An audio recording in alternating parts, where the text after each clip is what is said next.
Fala pessoal, tudo bem? Tô cansado, tive que sair 2 vezes hoje. Mas, continuando aqui nossa sériezinha sobre análise crítica do Novo Testamento, lembrando que eu tenho um e-book, tá, sobre isso, tá? Agora nós vamos falar sobre as genealogias de Jesus, né, que são absurdas. Tanto Mateus quanto Lucas fizeram questão de registrar uma genealogia de Jesus, ligando Jesus ao rei Davi.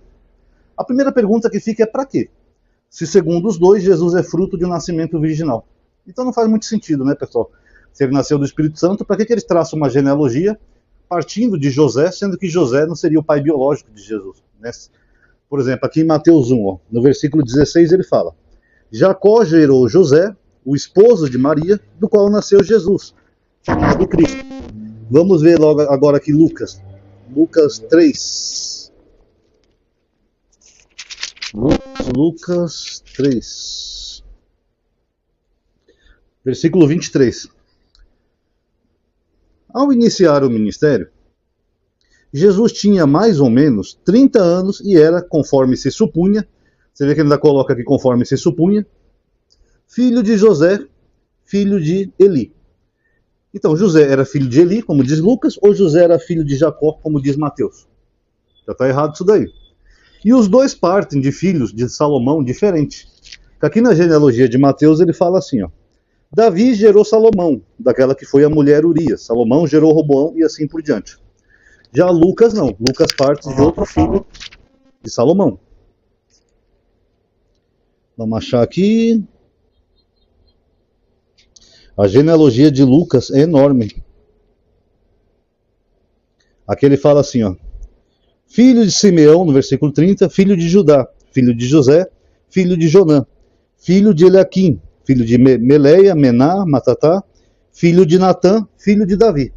Então Lucas parte de Natã. Vamos entender isso daqui, pessoal. Davi, segundo o livro de Crônicas, vocês podem ver em Crônicas 1, 3, deixa eu ler aqui para vocês, ele teve sim esses dois filhos, tá, pessoal? Samuel, Reis, Crônicas. Vocês podem ver em Crônicas, capítulo 3, que fala assim, ó: filhos de Davi. Primeiro versículo. Eu vou ler a partir do versículo 4. Reinou depois 33 anos em Jerusalém. Versículo 5. São esses os filhos que lhe nasceram em Jerusalém: Samua, Sobabe, Natã e Salomão. Então, Natã e Salomão são dois filhos que Davi teve. Tá, vamos escrever aqui, ó: Natã, Salomão. Correto? A genealogia de Mateus parte de Salomão, que é o nome certo. Já de Lucas parte de Natã. Natã não era para ser de quem vinha se esperar do Messias. Tanto que as genealogias no Antigo Testamento elas continuam a partir de Salomão, para não se perder a linhagem messiânica. Agora, Mateus, ele cita algo interessante aqui, pessoal. Mateus 1, ele fala assim, ó, no versículo 12. Depois do exílio na Babilônia, Jeconias gerou Salatiel, e Salatiel gerou Zorobabel. Tá. Salatiel, aqui é a de Mateus. Salatiel gerou Zorobabel. Lembrando que eles não são parentes, tá, pessoal? Na verdade tem um nome aqui que Mateus omite, mas em Crônicas tem, que acho que é Finéias, algo do tipo. E Mateus omite alguns nomes justamente para fazer aquela matemática de 14 gerações. Mas ele omite vários nomes, tá? Aqui do Velho Testamento. Já segundo Lucas, vamos ver aqui, Lucas 3.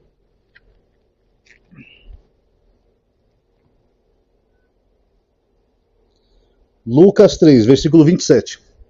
Filho de Joana, filho de Reza, filho de Zorobabel, filho de Salatiel. Ok, o Zorobabel, filho de Salatiel.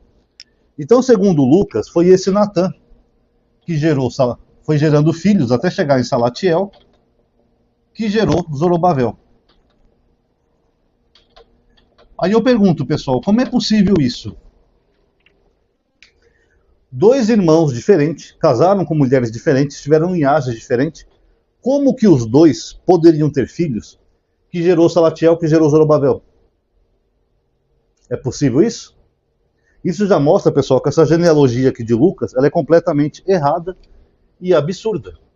ela repete esses dois nomes que são filhos de Salomão, descendentes de Salomão, e fala que a lista dele termina com Eli, que seria o pai de José. Fora que Lucas coloca quase, vou colocar aqui 17, uns 17 nomes a mais. O que é completamente impossível, né? Daria mais gerações ainda do que o normal. E Lucas estende sua geração até Adão. Mas o número de nomes a mais que tem na genealogia de Mateus é absurdo. Já Mateus começa com Salomão, aqui está certo, Zorobabel, e termina com Jacó. Só que tem mais uma coincidência aqui, pessoal. No Velho Testamento, nós temos um Jacó que gerou José, que é o José do Egito. Que é Jacó, né, o patriarca, que gerou os 12 filhos, e um deles é José. Então, alguns acreditam que essa genealogia de Mateus ela é falsa, ela foi feita só para dar a entender que Jesus seria uma tipologia de José do Egito. Que Jacó gerou José, José foi vendido pelo seu irmão Judá, né, para um peregrino, beduíno, que estava passando lá árabe, depois ele foi ser escravo no Egito. E Jesus, que era filho de Jacó, foi vendido por Judas, que é da mesma tribo, Judas, Judá, por 30 moedas de prata. Então essa genealogia de Jacó é provável, tá? Tanto que no primeiro século tinha uma seita, que eram os essênios, que eles acreditavam que iam vir o Messias, que ia ser o Messias Ben José, filho de Jacó.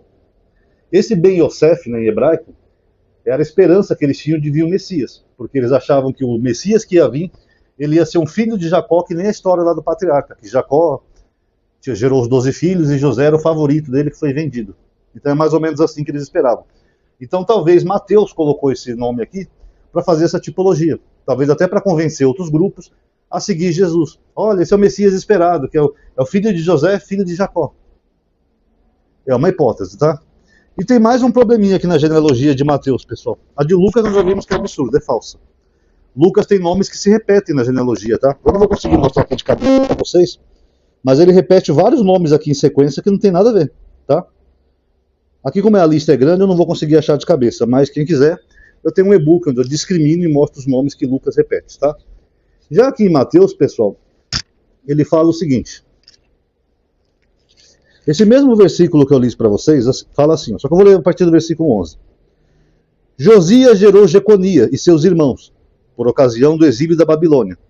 Depois do exílio na Babilônia, Jeconias gerou Salatiel e Salatiel gerou Zorobabel. Só que esse Conias aqui que é mencionado, pessoal, ele é um personagem que ele foi amaldiçoado pelo Deus lá no Antigo Testamento. Vamos ler aqui, ó, Jeremias 22.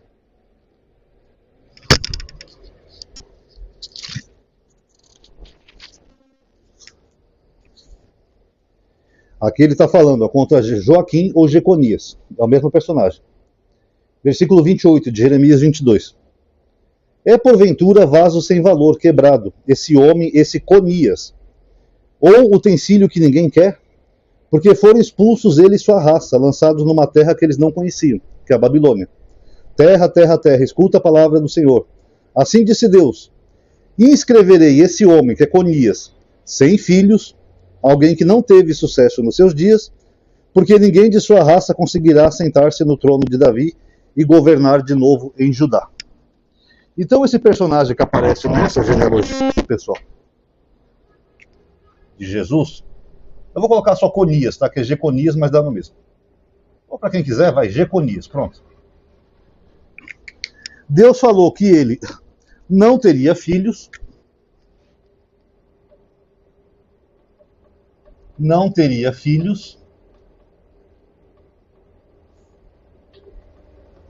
prosperaria,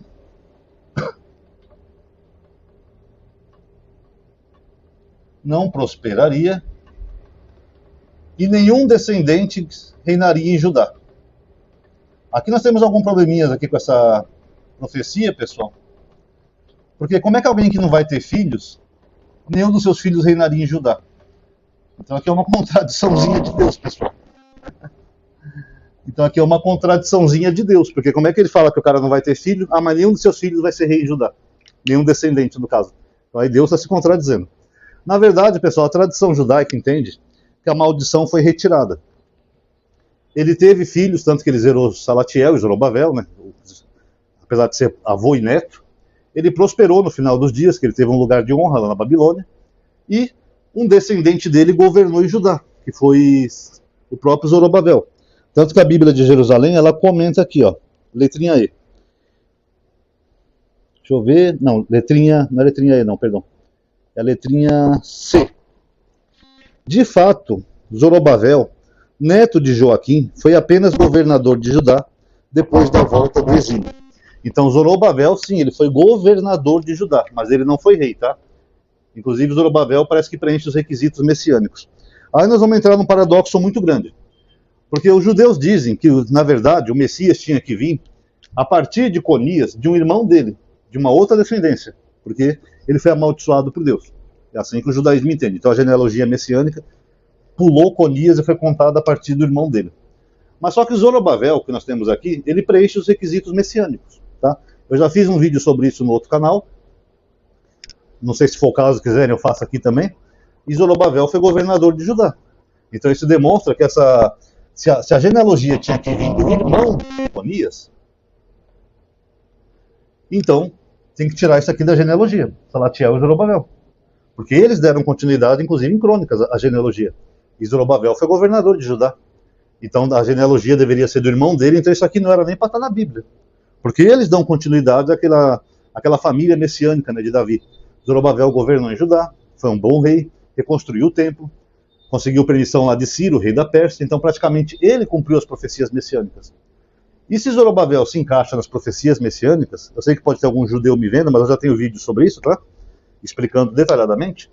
Então significaria que essa maldição aqui foi retirada, tá? Então nesse ponto, Mateus não está errado não, porque aqui isso aqui foi apagado. Ele teve filhos, aqui, ó. Ele prosperou no final da vida, tipo o livro de Reis, e os descendentes dele acabaram governando em Israel, Judá. Então dá a entender que Deus retirou a maldição, então não teria mais nenhum problema. Só que se Deus retirou a maldição e Zorobabel já completou as profecias messiânicas, então não tinha por que vir outro Messias, pessoal. Quer dizer que tudo já acabou aqui, ó. Então não tinha que ter José, nem Jesus, nem Maria, porque já acabou. Não tinha mais outra promessa de outro Messias. Tudo já foi cumprido aqui. Então, por que Mateus coloca ele na genealogia, dando a entender que Jesus é o Messias? Talvez porque Mateus não tivesse consciência de que Zorobabel preenche todos os requisitos messiânicos. Tá? Então é complicado isso daqui, né, pessoal? Então, finalizando, a genealogia de Lucas é absurda, tá? Ele chega a colocar um avô e um neto descendendo do irmão de Salomão, que é completamente absurdo. A de Salomão, ele omite alguns nomes, tá? E é completamente desnecessária, porque se Jesus nasceu de uma virgem, José não é o pai dele. E isso aqui, no finalzinho, é uma malandragem de Mateus, tá? Para tentar fazer as pessoas a seguir o Messias que ele estava pregando. E essa questão de Conias dá a entender que realmente a maldição foi tirada. Porque senão, não teria explicação de Zorobabel ter sido um bom governante e ter cumprido praticamente todas as profecias messiânicas na época dele. Aí não faria sentido. Tá bom, pessoal? Então tá, acho que deu para entender, né, pessoal? Gostaram do vídeo? Pessoal, quem gostou do vídeo, por gentileza, dá um like, se inscreve aí no canal, comente o que você achou, compartilha nos grupos, que tudo isso gera engajamento, tá bom? Muito obrigado a todos aí que assistiram, até a próxima.